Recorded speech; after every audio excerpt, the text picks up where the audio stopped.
नमस्कार दोस्तों, स्वागत है आपका अनुपमा इस एकेडमी पर। आज की अपनी वीडियो में हम जो प्रांतीय प्रशासन है विजयनगर का, उसे देखने का प्रयास करेंगे। इससे पहले हमने देखा कि जो केंद्रीय व्यवस्था है विजयनगर की, वह किस प्रकार से काम करती है, उसका जो प्रशासन है वह किस प्रकार से चलता है। आज की वीडियो में जो इनकी प्रांतीय व्यवस्था है, वह कैसे काम करती है, वह कितने अच्छे तरीके से व्यवस्थित है, जो विजयनगर साम्राज्य को चला पाती है, उसे समझने का प्रयास करेंगे। आप यह ध्यान रखिएगा कि विजयनगर साम्राज्य में बहुत सारे प्रश्न बनते हैं हर साल। आपको व्यवस्थाओं से संबंधित प्रश्न पूछे जाएंगे, आपको जो यह पद होंगे इनके नाम दिए जाएंगे, इनसे पूछा जाएगा कि यह क्या काम करते थे या इनका क्षेत्र क्या था। तो आज का जो वीडियो होगा वह प्रारंभिक परीक्षा के लिए बहुत इंपॉर्टेंट होगा, क्योंकि यहाँ से आप पाएंगे कि हर साल प्रश्न आते जरूर हैं, और अगर आप प्रीवियस ईयर क्वेश्चन पेपर उठाकर देखेंगे तो बहुत सारे प्रश्न इस क्षेत्र से पूछे गए हैं। तो आज की वीडियो में प्रांतीय प्रशासन से जुड़ी हुई सारी व्यवस्थाओं को हम कवर करेंगे। तो मैं अनुपम तिवारी स्वागत करता हूं आपका अपने इस YouTube चैनल पर। हमने विजयनगर साम्राज्य की जो व्यवस्था है उसको देखा है। उसमें हमने देखा कि जो राजा है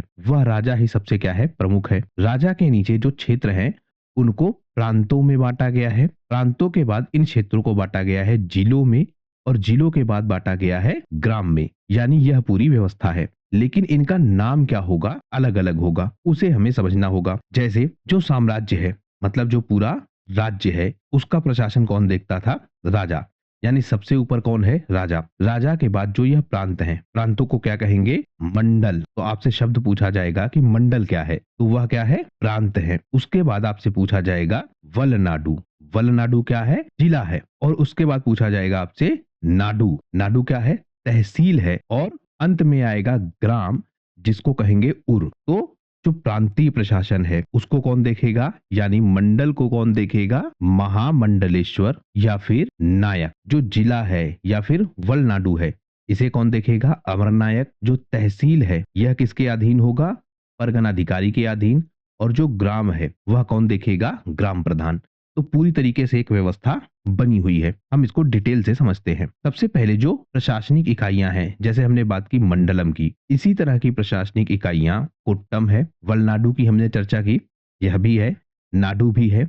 फिर आपका मेला ग्राम है, और आपका उर है। उर मतलब ग्राम। इस तरह से पूरी व्यवस्था बनी हुई है। तो सबसे पहले तो हमने देख लिया कि जो राज्य है, यानी पूरा राज्य, वह पूरा राज्य किसके अधीन है, राजा के अधीन है। अब राजा के अधीन जो यह पूरा राज्य है, इसको हिस्सों में बांटा गया है, और हर हिस्से को क्या कहेंगे, मंडलम। तो मंडलम क्या है, सबसे बड़ी प्रशासनिक इकाई। और इसका प्रमुख कौन होता था, नायक। नायक व्यवस्था हमने देखी है। नायक व्यवस्था क्या है, जो आपका राजा है वह राजा क्षेत्रों को मंडलम में बांटेगा, या मंडलम की व्यवस्था है। इस मंडलम को लीड कौन करेगा, नायक। नायक लगभग लगभग स्वायत्तता रखते थे, यानी इनके पास अपना अधिकार था। यह क्या करते थे, जो यह प्रांतीय प्रशासन है, इस प्रशासन को चलाते थे। इनके पास अपने सैनिक होते थे, इनके पास अपनी प्रशासनिक व्यवस्था होती थी। तो इन सब के आधार पर यह प्रशासन चलाते थे। जब राजा को आवश्यकता होती थी, स्पेशली युद्धों के समय, तब यह अपने सैनिकों के साथ आते थे,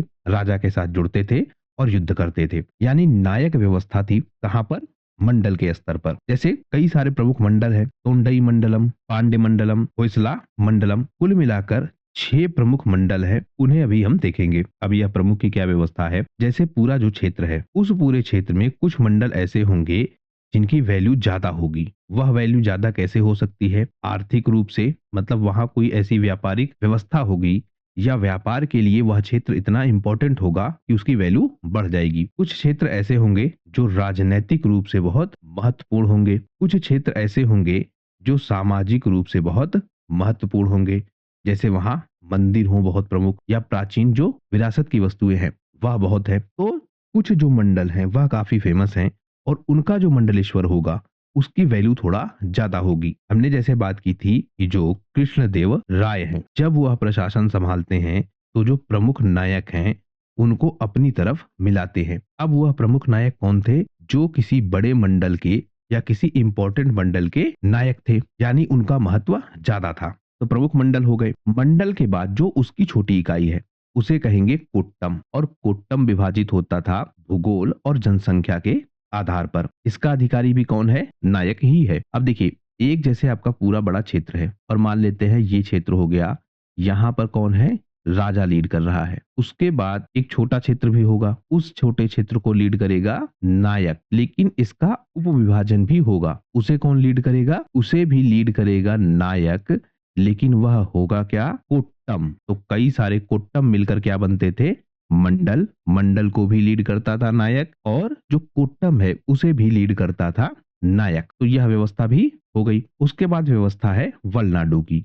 वलनाडु क्या है? जिला है, यानी जिला स्तर की जो इकाई है उसे कहेंगे वलनाडु, और यह किसके अंतर्गत है? कोट्टम के अंतर्गत। इसे लीड कौन करेगा? अमर नायक। तो अमर नायक लीड करेगा वलनाडु को, मंडलम को, और कोट्टम को लीड करेगा नायक। इसके बाद व्यवस्था है नाडु की। नाडु किसी कहेंगे? तहसील को, और यह वलनाडु के नीचे आएगा। यहाँ पर शब्द मिलेगा आपको देशमुख। देशमुख लीड करेगा नाडु को, इसी को कहेंगे परगनाधिकारी। तो नाडु की व्यवस्था हो गई। उसके बाद व्यवस्था बनेगी मेलाग्राम। मेलाग्राम क्या है? एक तरह का व्यापारिक केंद्र। मेला से आप इसको तोड़कर देखिए। मेलाग्राम का मतलब जहां मेला लगेगा लोग इकट्ठा होंगे, और पहले जो मेला लगते थे उनका प्रमुख लक्ष्य क्या था? व्यापारिक केंद्र के रूप में या व्यापारिक आयोजनों के रूप में कलेक्ट होना। तो मेलाग्राम क्या हो गया? व्यापारिक बस्ती या व्यापारिक क्षेत्र। यहाँ प्रशासन कौन देखेगा? पटेल नामक अधिकारी। उसके बाद व्यवस्था है उर की। उर क्या है? गांव स्तर की प्रशासनिक व्यवस्था। यह सबसे छोटी है और ग्राम प्रधान इसको देखता था। लेकिन जो उर की व्यवस्था है, इस व्यवस्था में हम देखते हैं कि जो गांव हैं इनको बहुत ज्यादा स्वायत्तता मिली हुई है, यानी यह बहुत ज्यादा स्वतंत्र है। अपनी पूरी प्रशासनिक व्यवस्था को यह काफी हद तक कंट्रोल करते हैं, यानी इनके पास बहुत सारे अधिकार है, बहुत सारे इनके पास कंट्रोलिंग पावर्स है, जिससे यह क्या करते हैं? अपने पूरे प्रशासनिक क्षेत्र को चलाते हैं। तो गांवों को जो स्वायत्तता देने की व्यवस्था है वह हमको स्पष्ट रूप से दिखती है, और वह व्यवस्था है क्या?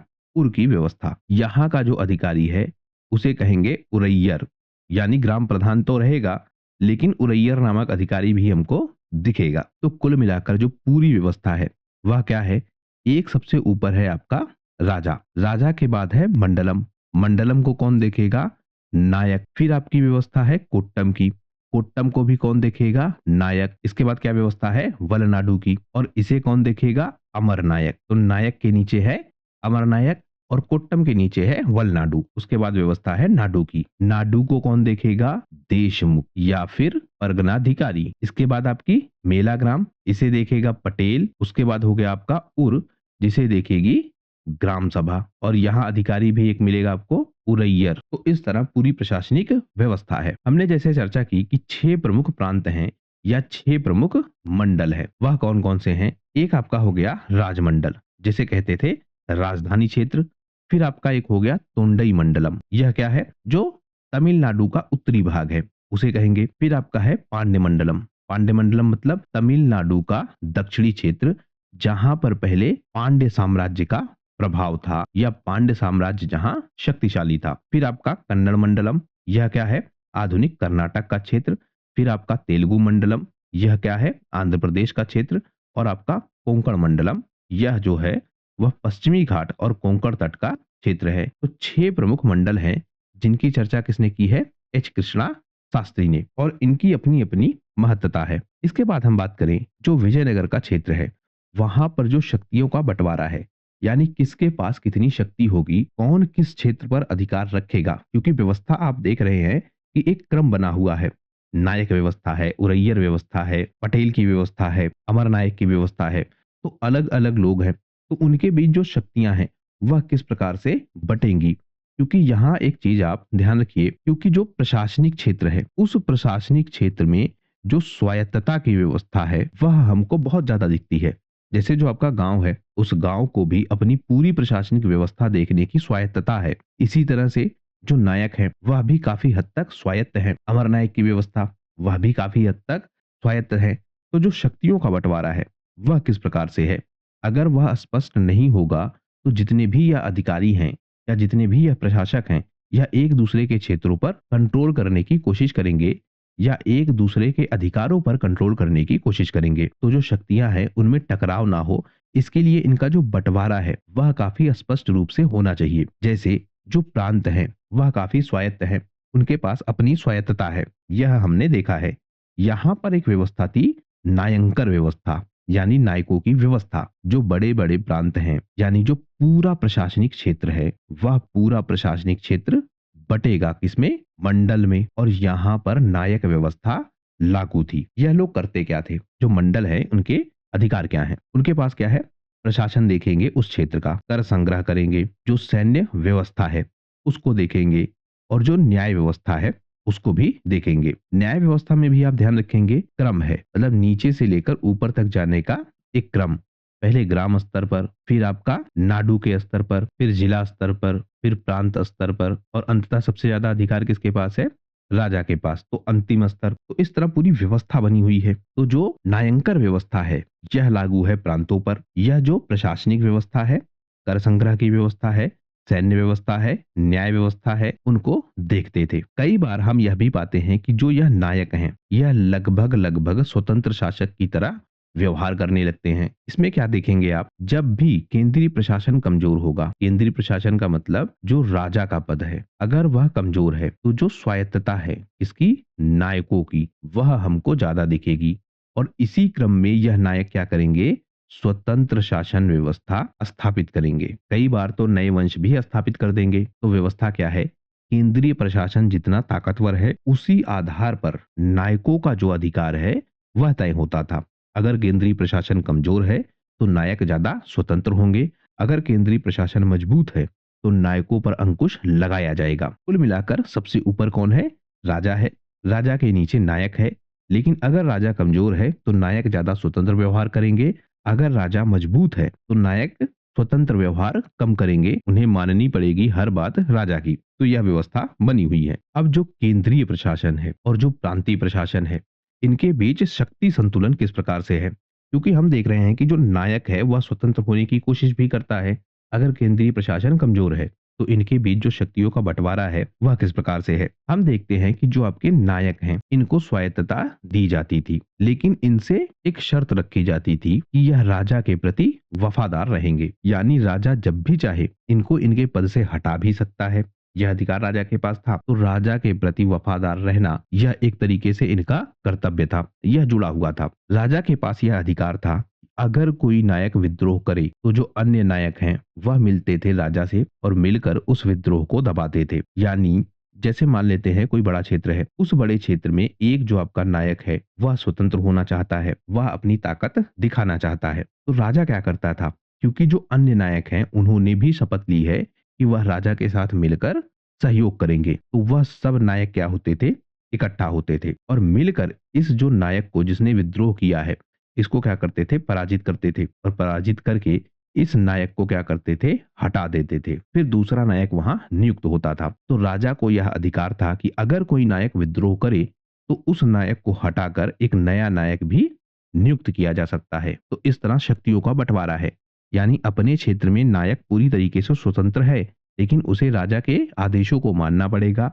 अगर राजा को आवश्यकता होती है तो उसे राजा के साथ सहयोग करना होगा अन्य नायकों को पराजित करने के लिए भी, और किसी अन्य तरीके का अगर युद्ध होता है तो उसमें भी उसे राजा के साथ जुड़ना होगा। तो इस तरह शक्तियों का बंटवारा है। अगली व्यवस्था अगर हम देखें तो अमरक या फिर अवर नायक की व्यवस्था। अमरक क्या है, जो भी सैन्य अधिकारी या फिर प्रशासनिक अधिकारी होता था उसको भूमि अनुदान दिया जाता था। जैसे जो सैन्य व्यवस्था से या फिर प्रशासनिक व्यवस्था से जुड़े लोग हैं, राजा इनको क्या देते थे, भूमि देते थे दान के रूप में या फिर पारितोषित के रूप में। पारितोषित मतलब इनकी सेवा के बदले इनको दिया गया इनाम या फिर पुरस्कार, तो यह इनको मिलता था। फिर यह क्या करते थे, उस क्षेत्र की प्रशासनिक व्यवस्था को देखते थे। तो क्या हो गई आपकी अमर नायक प्रणाली, यानी भूमि अनुदान दिया जाता था जब सैन्य अधिकारियों को, तो वह क्या कहलाती थी, अमर नायक प्रणाली। वहां पर भी जो प्रशासनिक नियंत्रण है वह मुख्यतः किसके कंट्रोल में है, अमरक के कंट्रोल में। अमरक पूरी व्यवस्था को देखता था। अब देखिए, एक हो गया आपका पूरा राजा, राजा का अपना पूरा क्षेत्र, फिर उसने मंडल में बांटा। मंडल में कौन देख रहा है, नायक। लेकिन कभी कभी किसी क्षेत्र विशेष को वह दे देता था किसी सैन्य अधिकारी को। उस व्यवस्था को क्या कहेंगे, अमर नायक की व्यवस्था। और इसको देखेगा कौन, अमरक। इस अमरक को भी ज्यादा स्वायत्तता मिलती थी, लेकिन इसकी स्वायत्तता नायक से काफी कम होती थी। यानी नायक ज्यादा स्वतंत्र होता था, अमरक के पास स्वतंत्रता कम होती थी।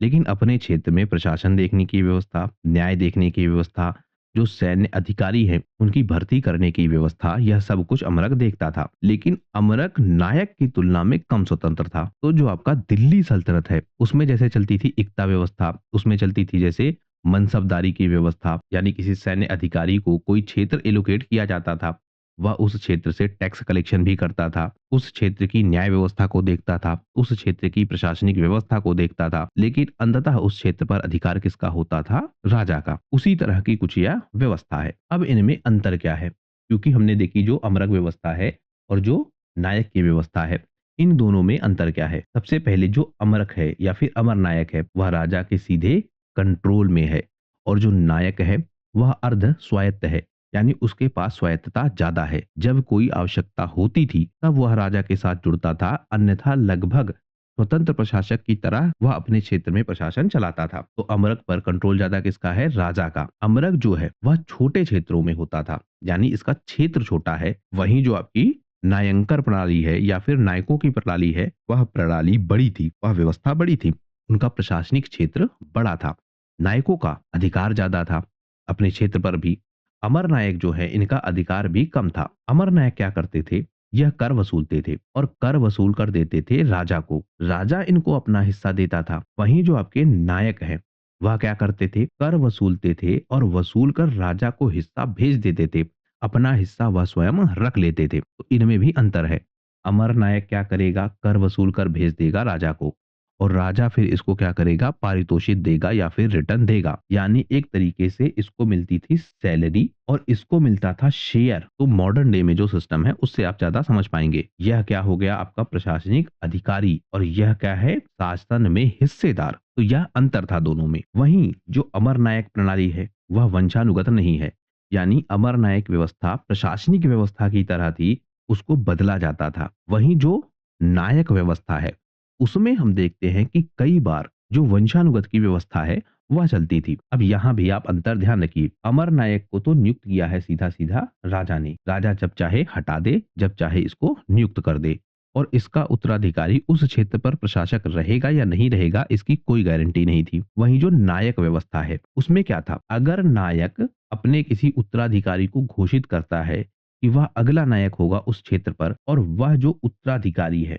वह पुराने राजा के या फिर उसके वंश के प्रति समर्पित रहता था, तो उसकी नायक व्यवस्था बनी रहती थी। तो एक अंतर है। अमर नायक प्रणाली वंशानुगत नहीं है, और जो नायक व्यवस्था है वह वंशानुगत है। नायक लगातार बने रहते थे। फिर एक व्यवस्था है मंडलेश्वर की। अब यह कौन है? प्रांतीय गवर्नर। तो नायक व्यवस्था भी है और मंडलेश्वर व्यवस्था भी है। इनमें क्या अंतर है? एक अंतर हमने समझ लिया नायक और अमर नायक के बीच, और उनके बीच शक्तियों का जो बंटवारा है वह किस प्रकार से है। इसी तरह से जो प्रांतीय गवर्नर है यह भी हमको दिखते हैं। सबसे पहले हम यह समझे कि इनकी भूमिका क्या है। नायक क्या है? यह क्या है? सैन्य अधिकारी, यानी सेना है इसके पास अपनी, और एक तरीके का स्वतंत्र राजा है किसी क्षेत्र विशेष का। वहीं जो गवर्नर है यह राजा द्वारा नियुक्त है, एक तरीके का राज्यपाल। तो यह क्या करेगा? प्रशासन को देखेगा और प्रशासन को देखकर राजा को क्या करेगा? सूचना देगा। लेकिन वहीं जो आपका नायक है वह प्रशासन पूरी तरीके से अपने नियंत्रण में रखेगा किसी क्षेत्र विशेष का। तो जो प्रांतीय गवर्नर है वह कंट्रोल में किसके है? राजा के।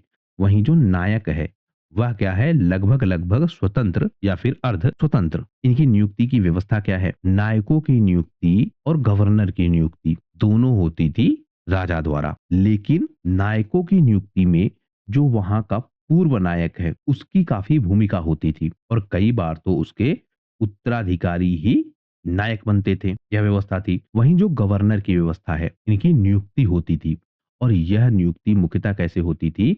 जो शाही परिवार के लोग हैं वह क्या बनते थे? प्रांतीय गवर्नर। अब देखिए प्रांतीय गवर्नर में भी क्या होता था? कई बार कई सारे नायक प्रांतीय गवर्नर के कंट्रोल में आते थे। इसको आप ऐसे समझिए, एक पूरा क्षेत्र है, इस पूरे क्षेत्र में नायक व्यवस्था लागू है, अलग अलग नायक हैं। अब जो राजा का मान लेते हैं पुत्र है, तो राजा अपने पुत्र को क्या करता था? वह किसी क्षेत्र विशेष का गवर्नर नियुक्त कर देता था। यानी जैसे ये पूरा क्षेत्र है, इस पूरे क्षेत्र का यह क्या हो गया? गवर्नर। तो जो गवर्नर का प्रशासन है वह कई बार कैसे दिखता है कि कई सारे नायकों पर भी उसका नियंत्रण होता था, या फिर एक ही नायक पर जैसे मान लेते हैं कि अगर कोई नायक का क्षेत्र बहुत बड़ा है तो वहां एक ही नायक पर कई सारे गवर्नर भी हो सकते थे। तो इस तरह पूरी व्यवस्था थी। गवर्नर लेकिन राजा के कंट्रोल में ज्यादा थे। इनकी नियुक्ति और इनको हटाना राजा के कंट्रोल में ज्यादा था। और गवर्नर के पद पर ज्यादा नियुक्त कौन होते थे? शाही परिवार के सदस्य। तो यह व्यवस्था भी थी। इनके उत्तरदायित्व क्या थे? उनमें भी अंतर है।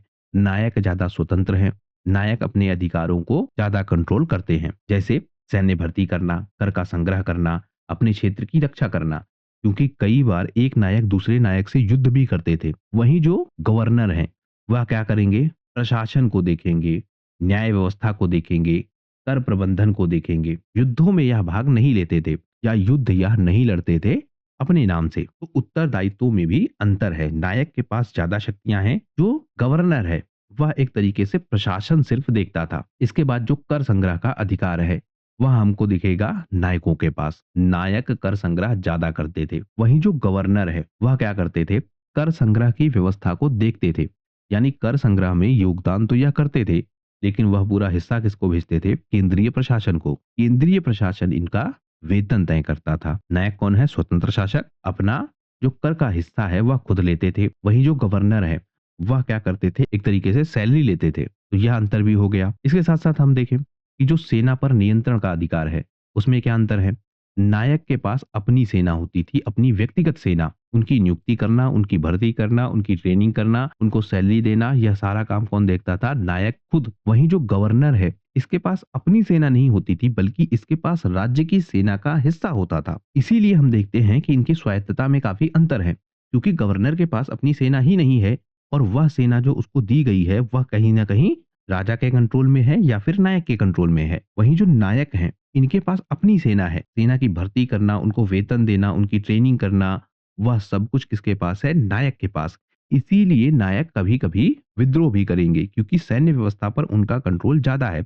जो गवर्नर है इनकी सैन्य व्यवस्था पर पकड़ कमजोर है, उतनी पकड़ नहीं है जितनी नायक की है। वंशानुगत व्यवस्था भी हमको दिखती है कि नायक अपने पुत्रों को उत्तराधिकारी बनाते थे। लेकिन जो गवर्नर की व्यवस्था है वह नियुक्ति होती थी राजा के द्वारा। यानी राजा जिसको चाहता था गवर्नर बनाता था, राजा जिसको नहीं चाहता था उसको गवर्नर नहीं बनाता था। लेकिन नायक व्यवस्था में अपने पुत्रों को उत्तराधिकार देने की व्यवस्था थी। तो अगर नायक विद्रोह नहीं करता है, यहाँ पर उत्तराधिकारी, जैसे एक नायक है उसने अपने पुत्र को नायक व्यवस्था ट्रांसफर कर दी उत्तराधिकारी के रूप में, तो अगर जो यह पुत्र है वह विद्रोह नहीं करता है तो वह नायक बना रहेगा। अगर विद्रोह करेगा या फिर राजा से अलग होने की कोशिश करेगा, तब इस बात का खतरा ज्यादा है कि उसके नायक का पद जाएगा। लेकिन अगर वह राजा के प्रति समर्पित रहता है तो नायक का पद उसका बना रहेगा। ऐसी व्यवस्था भी हमको दिखती है। गवर्नर के साथ यह व्यवस्था नहीं है। गवर्नर की नियुक्ति राजा ने की है। राजा जब चाहे उसको हटा सकता है, उसका ट्रांसफर कर सकता है। नायकों में ट्रांसफर नहीं होता था जल्दी। मतलब एक नायक जिस क्षेत्र को देखता था वह वंशानुगत रूप से उसी क्षेत्र को देखता था। वह किसी दूसरे क्षेत्र पर नहीं जाता था या अपने मूल क्षेत्र को नहीं छोड़ता था। गवर्नर ट्रांसफर होते थे। कभी किसी क्षेत्र का गवर्नर, कभी दूसरे क्षेत्र का गवर्नर, तो उसको ट्रांसफर कर दिया जाता था। इसका प्रभाव यह पड़ता था कि नायक स्वतंत्र होने की कोशिश ज्यादा करते थे। गवर्नर स्वतंत्र होने की कोशिश नहीं करते थे या उनको अवसर ही नहीं मिलता था कि वह स्वतंत्र हो पाए। और इसका सबसे ज्यादा प्रभाव हमको दिखता है तालीकोटा के युद्ध में। तालीकोटा के युद्ध में कई सारे नायक चले जाते हैं शत्रु पक्ष में, क्योंकि उनके पास स्वतंत्रता ज्यादा थी। और जब यह नायक जाते थे तो नायक के साथ उनकी सेना भी जाती थी। गवर्नर के जाने से सेना नहीं जाती थी, लेकिन जब नायक चला जाता था तो नायक अपने साथ अपनी सेना भी ले जाता था। यही हुआ तालीकोटा के युद्ध में। नायक चला गया कहाँ? विपक्ष में या फिर विपक्षी शक्तियों के साथ। उसके साथ उसकी सेना भी चली गई और युद्ध का जो मैदान था उसमें राम राय या फिर रामा राय बुरी तरीके से हार गए, उनकी हत्या की गई। उसके पीछे सबसे बड़ा कारण यही था कि नायक चले गए विपक्ष में, तो नायकों के साथ उसकी सेना जुड़ी होती थी। नायक जाता था तो सेना भी जाती थी। गवर्नर जाता था तो उसके साथ सेना नहीं जाती थी। गवर्नर अकेले ट्रांसफर होता था या फिर अकेले वह निकल जाता था। इसके साथ साथ जो नायक होते थे वह स्वतंत्र शासन व्यवस्था भी स्थापित करते थे। जैसे जो आपकी केंद्रीय व्यवस्था है, वह केंद्रीय व्यवस्था जब भी कमजोर हुई तो प्रांतीय प्रशासकों ने, और यहाँ प्रांतीय प्रशासक कौन है? नायक। नायकों ने स्वतंत्रता घोषित कर दी। इसी तरह जब 1565 का यह युद्ध हुआ, तालीकोटा का युद्ध, तो बहुत सारे नायकों ने स्वतंत्र व्यवस्था स्थापित कर दी। जैसे मदुरै का नायक, तंजावुर का नायक, तेंजी का नायक, इन्होंने क्या किया?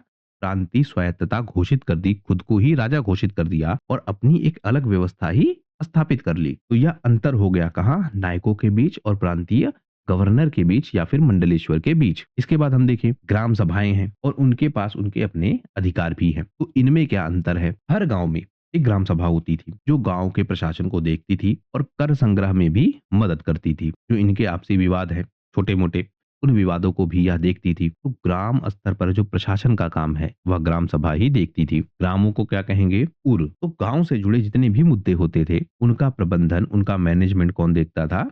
ग्राम सभा। कर संग्रह करना, सिंचाई व्यवस्था को देखना, कृषि व्यवस्था को देखना, वाटर सप्लाई को देखना, नहरों की व्यवस्था को देखना, मंदिरों का रख रखाव, स्थानीय विवाद जो आपसी विवाद हैं उनको देखना, यह सारे काम कौन करता था? ग्राम सभा। इनमें भी कई सारे अधिकारी थे, जैसे उरैयर की व्यवस्था। यह क्या करता था? जो ग्राम सभा की बैठकें होती थी उनकी अध्यक्षता करता था। अब उरैयर की नियुक्ति भी किसके द्वारा होगी?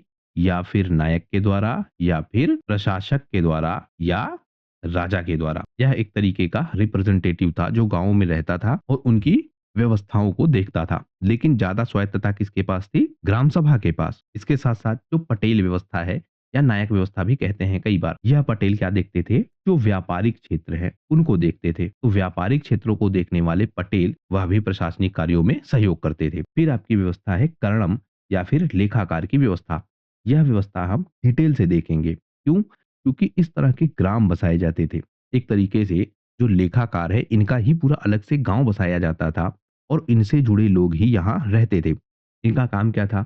जो राजस्व का रिकॉर्ड रखना है, भूमि का रिकॉर्ड रखना है और जो टैक्स कलेक्शन हो रहा है उसका हिसाब किताब क्या है, वह सब कुछ यह लोग रखते थे। लेकिन हम अलग से देखेंगे इसको क्योंकि इनके अलग गांव भी बसते थे और उस क्षेत्र पर वह ज्यादा स्वायत्त होते थे, तो उसे हम देखेंगे। लेकिन ग्राम सभा की यह व्यवस्था है, गांव को प्रशासन का पूरा अधिकार है और गांव काफी हद तक स्वायत्त होते थे। उनको अपने क्षेत्र पर प्रशासन चलाने का, न्याय व्यवस्था देखने का, कर संग्रह देखने का काफी हद तक अधिकार होता था। इसके बाद एक व्यवस्था मिलती है ब्रह्मादेय गांव की। अब यहाँ क्या है? जो आपके ब्राह्मण हैं इनको गांव दान में दिया जाता था। जैसे अग्रहार ग्राम, अग्रहार की व्यवस्था भी कुछ इसी तरीके की हमको मिलती है या फिर लगभग लगभग सेम हमको मिलती थी। ब्राह्मणों को गांव दान में दे दिया जाता था और ब्राह्मण उस पूरे गांव का प्रशासन स्वयं ही देखते थे। उसे कहते थे ब्रह्मादेव ग्राम या फिर अग्रहार ग्राम। इनमें व्यवस्था क्या थी? जितनी भी सामाजिक व्यवस्था है, शैक्षणिक व्यवस्था है, मुख्यतः यह जो ग्राम होते थे यह शिक्षा का केंद्र होते थे। यहाँ पर जो आपके ब्राह्मण हैं वह ब्राह्मण बसते थे और इसे शिक्षा केंद्र के रूप में विकसित करते थे। इसीलिए इन गांवों को दिया जाता था। यहाँ पर जो आपके छात्र होते थे वह जाते थे, पढ़ते थे और यहाँ पर आपको गुरुकुल व्यवस्था भी मिलती थी। तो इनको भी काफी हद तक स्वायत्तता दी गई थी। इन पर नियंत्रण ज्यादा नहीं किया जाता था। जो आपके राजा होते थे, सामंत होते थे या धनी व्यक्ति होते थे, वह कर मुक्त गांव के रूप में भूमि दान देते थे। किसी क्षेत्र को दान में देते थे, वहां ब्राह्मणों को बसाया जाता था। उन ब्राह्मणों को बसाने के बाद उसे शिक्षा के केंद्र के रूप में डेवलप किया जाता था। लेकिन इनका जो प्रशासन है वह उसी क्षेत्र के जो ब्राह्मण है वह देखते थे। इन पर कंट्रोल किसी और का नहीं होता था। मुख्यतः यह क्षेत्र जिसने दान दिया है या फिर जो राजा होता था उसके कंट्रोल में हमें दिखता है। लेकिन उसमें भी आप ध्यान रखिएगा कि इन ब्राह्मणों को स्वायत्तता ज्यादा होती थी। राजा या फिर जिसने इनको दान दिया है वह भी इनका विरोध नहीं करता था, इनकी बातों को मानता था। तो शिक्षा के केंद्र के रूप में यह विकसित हो रहे थे। अपने प्रशासन को यह खुद देखते थे और इनकी एक परिषद भी थी जिसे कहते थे ब्राह्मण परिषद। तो ब्राह्मण आपस में मिलकर अपनी एक परिषद बनाते थे और उसी के माध्यम से पूरी व्यवस्था को देखते थे। मंदिरों का और जो शिक्षा केंद्र है उनका संचालन किया जाता था। तो मंदिरों के केंद्र के रूप में या फिर शिक्षा के केंद्र के रूप में ऐसे गांवों को बसाया जाता था। इनका पूरा प्रशासन यही ब्राह्मण देखते थे। उनकी अपनी एक ग्राम सभा बनती थी। राजा जो है या फिर जो अधिकारी है वह इसमें हस्तक्षेप नहीं करते थे। इनको काफी हद तक स्वायत्तता मिली हुई थी। फिर अगली व्यवस्था है चतुर्वेदी मंगलम की व्यवस्था। यह भी लगभग लगभग ब्राह्मण गांवों जैसी ही या ब्रह्मादेव गांवों जैसी ही व्यवस्था है। लेकिन यहाँ क्या होता था? वेद पाठ। अब देखिए जो आपके ब्रह्मादेव ग्राम है इनमें क्या था? मंदिरों की व्यवस्था भी हमको दिखती है। यानी मंदिरों से जुड़े जो लोग हैं वह भी ऐसे गांवों में रहते थे। शिक्षा का केंद्र तो था ही है, लेकिन अब कुछ ऐसे गांव बसाए गए जिनमें केवल और केवल वेद पाठ किया जाएगा। हमने यह देखा कि जो विजयनगर साम्राज्य है जब वह स्थापित हुआ था तो जो हिंदू धर्मशास्त्र है उनके नियम कानूनों पर यह स्थापित हुआ था। इनमें आप देखेंगे कि जो वेद हैं वह हिंदू धर्म में बहुत फेमस है, उनकी बहुत महत्ता है। तो वेदों के आधार पर जो व्यवस्थाएं हैं उनको बनाई जानी चाहिए। ऐसी बात थी विजयनगर साम्राज्य में। तो इन वेदों का जो अध्ययन केंद्र है वह भी यहाँ बनाया गया। तो 4 वेदों का जो अध्ययन केंद्र है उन्हें क्या कहेंगे? चतुर्वेदी मंगलम। इनमें भी क्या था? गुरुकुल व्यवस्था थी और यहाँ पर पाठशालाएं बनाई जाती थी। यहाँ पर जो छात्र हैं उनको ट्रेंड किया जाता था, उनको सिखाया जाता था वेदों के विषय में। इसके साथ-साथ वेदों के अलावा जो अन्य ग्रंथ हैं, धर्मशास्त्र है, उनको सिखाया जाता था। यानी मुख्यतः यह शिक्षा के केंद्र थे और शिक्षा के केंद्र के रूप में भी जो वेद है वह यहाँ मुख्यतः सिखाए जाते थे। इनको भी कर मुक्त भूमि दी जाती थी और जो इनकी व्यवस्थाएं हैं वह स्वयं ही यह देखते थे। इन पर भी राजा का नियंत्रण कम होता था या राजा इनका विरोध नहीं करता था, या जिसने भी दान दिया है या जिसने यह गांव बसाया है तो यह व्यवस्था भी हमें दिखती है। इससे क्या होता था? जो शिक्षा है उसका तेजी से विकास होता था। जो धार्मिक व्यवस्था है उस धार्मिक व्यवस्था का भी विकास होता था। और दूसरे सबसे ज्यादा जो नीतियां है, इसकी नीतियां, प्रशासन की नीतियां, वह एक तरीके से चेक होती थी। यहाँ पर जैसे कोई राजा ने नीति बनाई, अब वह नीति धर्मशास्त्रों के अनुकूल है या फिर उसके विरोध में है, यह चेक करने का काम भी इन गांवों को मिला हुआ था। या इस गांव के जो विद्वान हैं जो वेदों की व्यवस्था पर चल रहे हैं वह नीतियों को भी चेक करते थे। यानी इनके विचार जो होते थे वह बहुत महत्वपूर्ण होते थे। इनको वेदों का ज्ञाता माना जाता था और उन्हीं के आधार पर व्यवस्था बने, इस बात की पूरी कोशिश की जाती थी। इसके बाद अगली व्यवस्था है अयंगार की व्यवस्था। इसमें क्या है? स्थानीय प्रशासन की प्रणाली है। यानी अयंगार व्यवस्था में प्रशासक क्या करता था? अधिकारियों की नियुक्ति, और यह अधिकारी देखते थे प्रशासन। मुख्यतः इसमें हम देखते हैं कि 12 अधिकारी हमको दिखते हैं। वह किसी भी क्षेत्र विशेष का प्रशासन देखते थे। इनको भी अपनी सेवा के बदले कर मुक्त भूमि दी जाती थी। जैसे यह आयंगर हैं कौन, इसे आप देखेंगे तो आप इनके महत्व को समझ पाएंगे या फिर इनका जो पद है वह किस लिए है वह आप समझ पाएंगे। जैसे एक होता था आपका पटेल। पटेल कौन है? ग्राम प्रमुख या ग्राम प्रशासन को देखने वाला अधिकारी।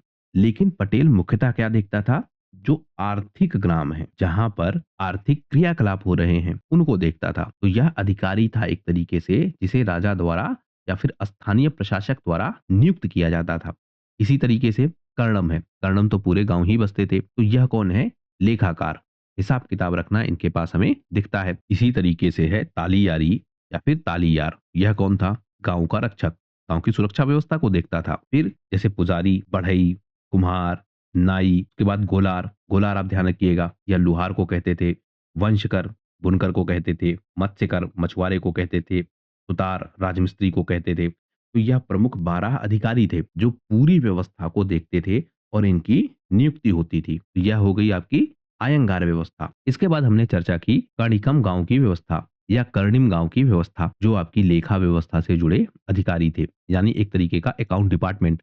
इनका पूरा अलग से गांव बसता था और यह गांव लगभग लगभग स्वायत्त होता था। यानी जो अकाउंट डिपार्टमेंट है या फिर अकाउंटेंट्स का जो गांव है वह पूरी तरीके से अपने क्षेत्र के प्रशासन को देखता था। इन पर कंट्रोल नहीं किया जाता था और इनमें ज्यादा इंटरफेयर भी नहीं किया जाता था। तो अकाउंट्स का एक तरीके से पूरा अलग यह डिपार्टमेंट है जिसको गांवों के रूप में बसाया जाता था। तो यह व्यवस्था भी हो गई। इसमें क्या है? जो भूमि कर है उनका लेखा जोखा रखना, जो कर संग्रह है वह किस प्रकार से हो रहा है, सही हो रहा है या गलत हो रहा है, वह देखना। आर्थिक प्रबंधन को देखना, यह काम भी इन्हीं के पास है। यह रहते तो गांवों में थे, लेकिन इनका जो सीधा प्रशासन है वह किसके अंतर्गत होता था? केंद्रीय प्रशासन के अंतर्गत। अब अंतर समझिए। जैसे हमने व्यवस्था बात की मंडलम की, हमने व्यवस्था बात की नाडु की। तो क्षेत्रों का बंटवारा होता था और उस क्षेत्र पर वहां के अधिकारी का कंट्रोल होता था। लेकिन जैसे मान लेते हैं यहाँ पर बसा दिया गया कोई कर्णिकम गांव, तो अब इस पर जो कंट्रोल है वह मंडलम का या फिर नाडु का नहीं रहेगा। यह सीधा सीधा किसके कंट्रोल में रहेगा? राजा के कंट्रोल में, या राजा के या अधीन होंगे। मंडलम या फिर नाडु इन पर कंट्रोल स्टेब्लिश नहीं करेगा। तो यह एक तरीके की स्वायत्त व्यवस्था है जो राजा द्वारा नियुक्त होती थी किसी क्षेत्र विशेष में, जो पूरे अकाउंटिंग सिस्टम को देखती थी। इससे होता क्या था? जो राजस्व प्रशासन है वह राजस्व प्रशासन काफी अच्छे तरीके से चलता था। क्योंकि आप विजयनगर साम्राज्य में देखेंगे तो एक तो यह लगातार क्या करेंगे, युद्ध करेंगे क्षेत्रीय शक्तियों से भी, जिसमें आपके बहमनी साम्राज्य के उत्तराधिकारी, आपके गजपति शासक, आपके रेड्डी शासक, यह सब लगातार इनसे युद्ध करते हैं। तो उन युद्धों को करने के लिए उसके साथ साथ जो मंदिर हैं या फिर धार्मिक संस्थान हैं, वह बड़ी मात्रा में बनाए जाते हैं विजयनगर साम्राज्य में। इसके लिए धन की आवश्यकता होगी, तो जब तक कर व्यवस्था ठीक नहीं होगी तब तक धन नहीं आएगा, और जब तक धन नहीं आएगा तब तक विजयनगर साम्राज्य या उसकी व्यवस्थाएं स्ट्रांग नहीं हो सकती हैं। तो इसलिए यह व्यवस्था दिखती है कि अलग से एक गांव बसाया गया है जो केवल और केवल अकाउंटिंग का काम देखता है, और यह पूरी तरीके से स्वायत्त भी है। तो एक मॉडर्न डे सिस्टम में जो अकाउंटिंग का सिस्टम है, वह भी आपको दिखेगा कि अकाउंट डिपार्टमेंट को स्वतंत्रता मिली हुई है कि कोई और उनमें इंटरफेयर ना कर पाए। इससे क्या होता था, जो भ्रष्टाचार है वह काफी कम होता था। क्योंकि जो आपके नायक हैं, जो आपके नाडू हैं, यह क्या करते थे, टैक्स कलेक्शन का काम मुख्यतः यही लोग करते थे। तो वह टैक्स कलेक्शन जो हो रहा है वह राजा तक ठीक से पहुंच रहा है या नहीं पहुंच रहा है, क्योंकि नायक भी हिस्सा देते थे और हिस्सा पहले से तय होता था। अगर वह राजा को हिस्सा कम देते हैं तो इसकी सूचना कौन देगा। मान लेते हैं उन्होंने टैक्स कलेक्शन ज्यादा किया, अब उस टैक्स कलेक्शन से जो हिस्सा है वह राजा को भेजना है, लेकिन राजा को सूचना ही यही जाती है कि टैक्स कलेक्शन कम हुआ है। या फिर राजा को टैक्स कलेक्शन पर कंट्रोल स्टेब्लिश करना है, तो वह कैसे करेगा, उसे कैसे पता होगा कि टैक्स कलेक्शन हुआ कितना है। तो वह सारी व्यवस्था कौन देख रहा है, काणिकम गांव। इससे क्या है, जो स्थानीय प्रशासन है और जो केंद्रीय प्रशासन है, इन दोनों के बीच एक कनेक्शन डेवलप होता था, और इन दोनों को जोड़कर रखने का काम करता था यह गांव। इनकी व्यवस्थाओं को, स्पेशली आर्थिक व्यवस्थाओं को यह जोड़ता था। तो एक व्यवस्था यह भी थी। इस तरह हम देखते हैं कि जो प्रांतीय प्रशासन है वह बहुत स्ट्रांग है विजयनगर साम्राज्य में। बहुत सारे क्षेत्रों पर इस तरह की व्यवस्थाएं बनी है, स्वायत्तता भी है और उनको कंट्रोल करने का सिस्टम भी है। जैसे आप देखेंगे कि जो नायक है यह काफी हद तक स्वतंत्र है, लेकिन इनको कंट्रोल करने का सिस्टम भी डेवलप है। और इस तरह पूरी प्रशासनिक व्यवस्था जो स्थानीय स्तर की है वह चलती है विजयनगर साम्राज्य की। तो इस तरह इस वीडियो में हमने देखा कि विजयनगर साम्राज्य की जो स्थानीय प्रशासनिक व्यवस्था है वह किस तरीके से चलती है, वह कितनी प्रभावी है, और उनमें जो प्रमुख अधिकारी हैं वह कौन कौन से हैं। इस वीडियो में फिलहाल सिर्फ इतना ही। वीडियो यदि पसंद आया हो तो प्लीज शेयर कीजिए अपने दोस्तों के साथ, सब्सक्राइब कीजिए इस चैनल को। आपका हमसे जुड़ने के लिए बहुत बहुत धन्यवाद। आपका दिन शुभ हो।